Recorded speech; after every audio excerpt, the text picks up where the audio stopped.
بسم اللہ الرحمن الرحیم۔ اے لوگو، اس اللہ کو پکارو جس کو سب قوتیں جس کے پاس ہیں، جو اس زمین و آسمان کا مالک ہے، جس نے ہم سب کو زندگی عطا فرمائی، اور اسی کے ہاں ہم نے ایک نہ ایک دن چلے جانا ہے، اور اسی کو اپنے اعمال کا اور اپنے عقائد کا حساب دینا ہے۔ اس کی خالص عبادت کرو، اس کے ساتھ کسی کو شریک نہ کرو، اس کے ساتھ کسی کو مت پکارو، وہی کافی ہے ایمان والوں کے لیے۔ حسبنا اللہ و نعم الوکیل، وہی ہمیں کافی ہے، اور وہی ہمارا بہترین مددگار ہے۔ مومنین جو ہیں وہ اللہ پر بھروسہ کرتے ہیں، اللہ پر توکل کرتے ہیں، وہ غیر اللہ سے نہیں مانگتے۔ اور مت پکارو ان مردوں کو جو وفات پا چکے ہیں، جو کندھوں پر چل کر گئے تھے، جنہوں نے اپنا غسل تک نہیں کیا، جن کو اتنا توفیق نہ ہوئی کہ وہ اپنے کپڑے اپنا جو ہے کفن اپنا پہن سکیں، دوسروں نے کفن پہنایا، غسل کرایا، ان کا جنازہ ہو گیا، ان کو کندھوں پر اٹھا کر لے گئے، ان کو چارپائی پر اٹھا کر لے جایا گیا، قبر میں دفن کر دیا گیا، اوپر مٹی ڈال دی گئی، اور پھر جا کے تم کہتے ہو کہ وہ ہمارے لیے وسیلے بنتے ہیں، ہماری پکار کا جواب دیتے ہیں، یا ہمارے لیے سیڑھی بنتے ہیں، یا یہ پہنچے ہوئے لوگ ہیں۔ کئی سے کئی باتیں آپ نے بنائی ہوئی ہیں۔ تو اللہ اس بات سے منع کرتا ہے، اللہ کی جو آیات ہیں ان کو غور سے سمجھو اور شرک سے باز آ جاؤ۔ وہ لوگ جو بتوں کی پوجا کرتے ہیں، جن کے پیچھے شخصیات ہیں اور ان بتوں سے وہ امیدیں رکھتے ہیں، ان کو بھی چاہیے کہ وہ باز آ جائیں، اللہ کی آیات کو مان لیں، کل کو قیامت والے دن وہ جہنم میں نہ چلے جائیں۔ اللہ ہم سب کو دین اسلام کی سمجھ عطا فرمائے، توحید کے اوپر چلنے اور شرک سے بچنے کی توفیق عطا فرمائے۔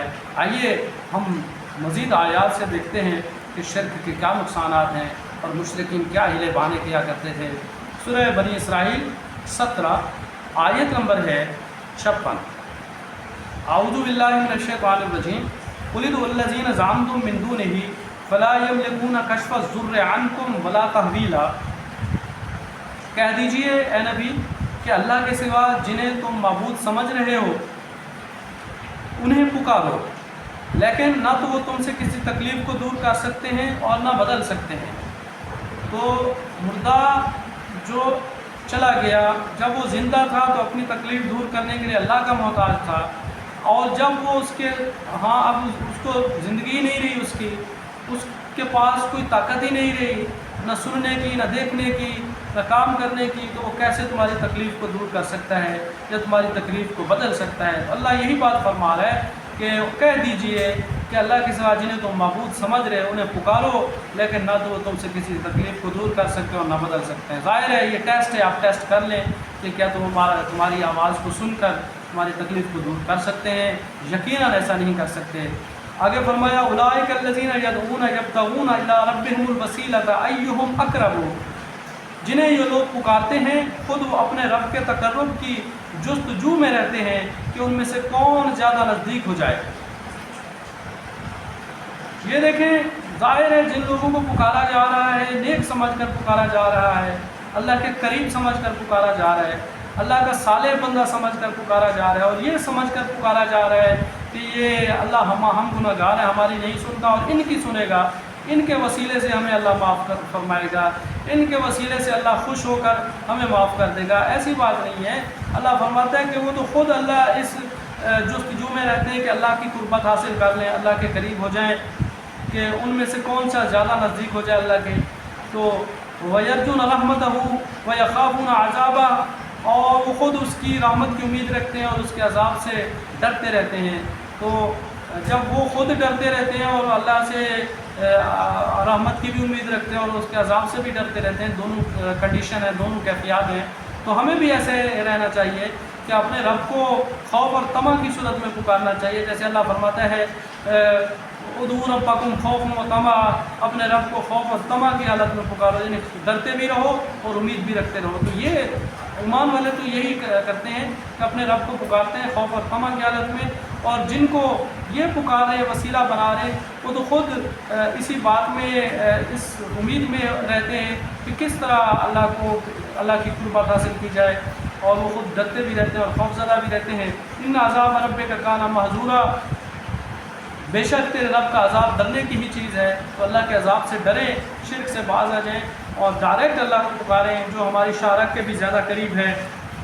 سورہ کاف میں ارشاد فرمایا وَنَحْنُ أَقْرَبُ إِلَيْهِ مِنْ حَبْلِ الْوَرِيدِ، اور ہم انسان کی شارک سے بھی زیادہ قریب ہیں۔ جب اللہ قریب ہے تو پھر دوسروں کے پاس جانے کی کیا ضرورت ہے؟ سورہ بنی اسرائیل 17 کی آیت نمبر ہے 66، ربکم الذی یزجی لکم الفلک فی البحر لتبتغوا من فضلہ انہ کان بکم رحیما، تمہارا پروردگار وہ ہے جو تمہارے لیے دریا میں کشتیاں چلاتا ہے تاکہ تم اس کا فضل تلاش کرو، وہ تمہارے اوپر بہت مہربان ہے۔ وَإِذَا مَسَّكُمُ الضُّرُّ فِي الْبَحْرِ ضَلَّ مَن تَدْعُونَ إِلَّا إِيَّاهُ، اور سمندروں میں مصیبت پہنچتے ہی جنہیں تم پکارتے تھے سب گم ہو جاتے ہیں، صرف وہی اللہ باقی رہ جاتا ہے۔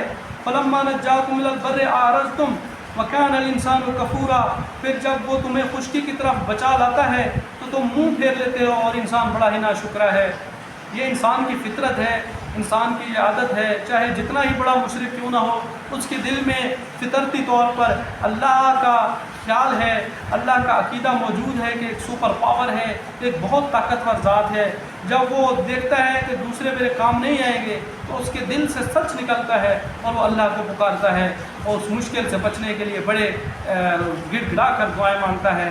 لیکن جب اللہ اس کی تکلیف کو دور کر دیتا ہے، اس کی مصیبت کو دور کر دیتا ہے، تو پھر انسان جو ہے وہ اللہ سے منہ پھیر لیتا ہے اور جو ہے وہ کفر کی طرف آ جاتا ہے اور ناشکری کرتا ہے۔